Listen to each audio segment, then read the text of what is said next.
Felipe Massa went from a title contender to experiencing a dramatic decline in performance.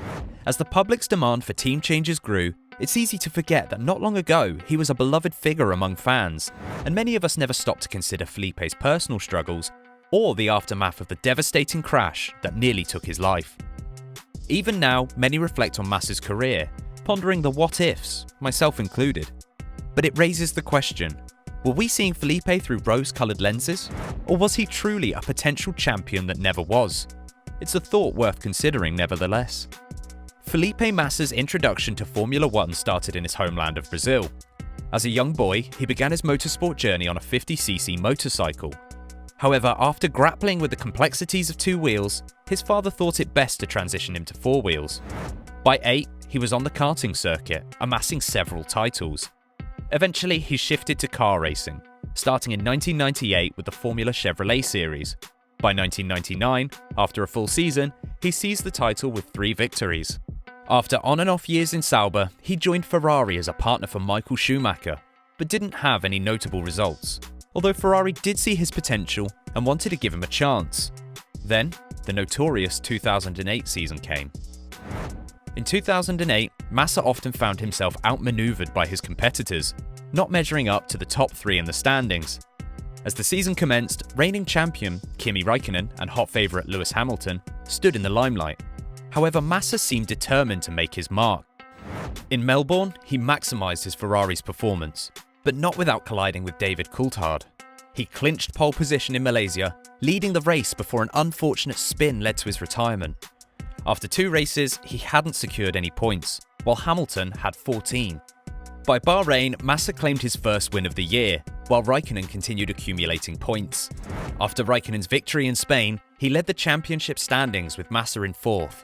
However, Massa's win in Turkey elevated him to 2nd place.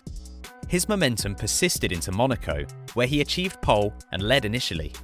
But an error saw him fall behind, allowing Hamilton to secure his inaugural Monaco Grand Prix win. Following fuel rig complications in Montreal, Massa finished behind Timo Glock. He then secured a win in France, subsequently taking the championship lead. The question on everyone's mind? Could Massa be the first Brazilian world champion since Ayrton Senna in 1991? However, his aspirations took a hit in a rain-soaked race in Northamptonshire, where Hamilton delivered a legendary performance, lapping Massa. At the season's midway, Hamilton, Massa, and Räikkönen were in close contention. Massa's fortunes seemed mixed. An engine failure while leading in Hungary was a low point. However, he bounced back with wins in Valencia and Spa. Neither Ferrari nor McLaren could match Toro Rosso's speed in Monza. And then, probably the turning point of the season during the Singapore race happened. During the 2008 Singapore GP, Massa was in the lead when Nelson Piquet Jr., on Renault's team directive, intentionally crashed, leading to a safety car period which significantly benefited Alonso's strategy, paving his way for a win.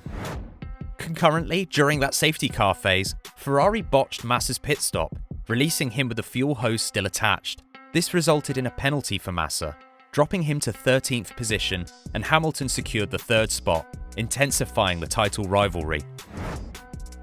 When the scandal came to light a year later, Ferrari and Massa opted against any legal actions. The fallout was a suspended F1 disqualification for Renault. Additionally, team bosses Briatore and Simmons faced bans. The former's was later revoked, while the latter's lasted 5 years. However, for Massa, the race was a nightmare. In the pit stop rush, he was mistakenly given a green signal before the fuel hose was detached. He ended up at the pit lane's end with the hose dragging along. After the removal of the hose and a subsequent penalty for unsafe release, he finished 13th, having initially been on track for a dominant win. This was deemed by many as the turning point of the season, the one thing that basically took the title from Felipe Massa in favour of Lewis Hamilton.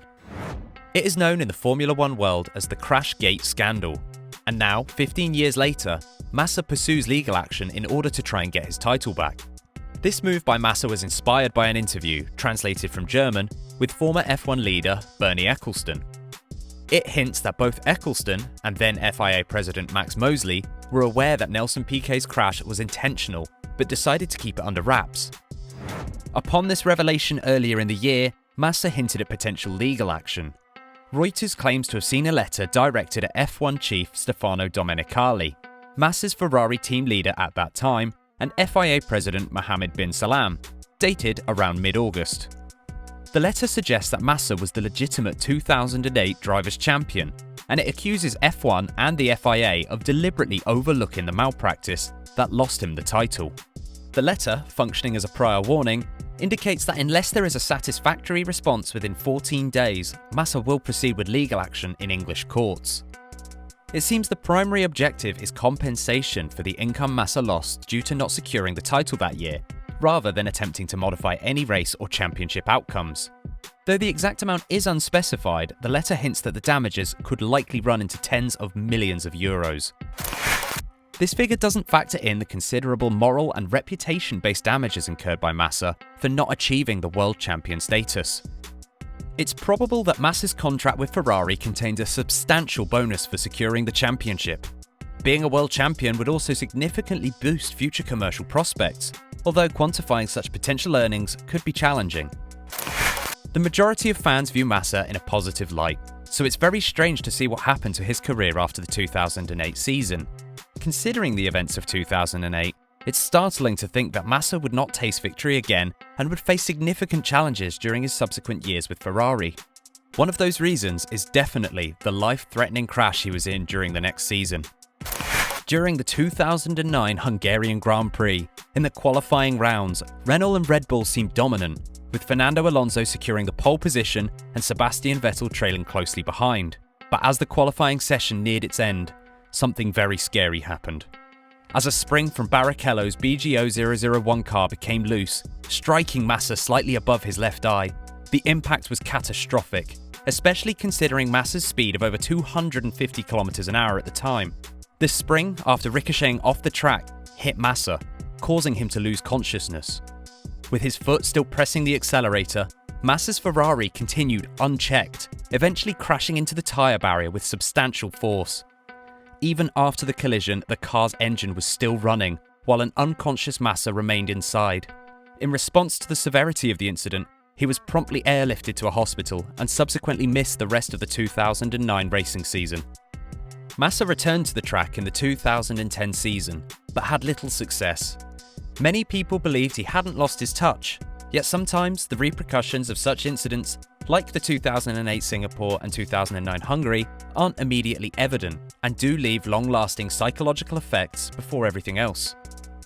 After he came back, he was obviously the number 2 driver, and he also had a little son who he loved very much. Maybe he lost the willingness and fire to take risks so that his son will always have a dad who will come home from work.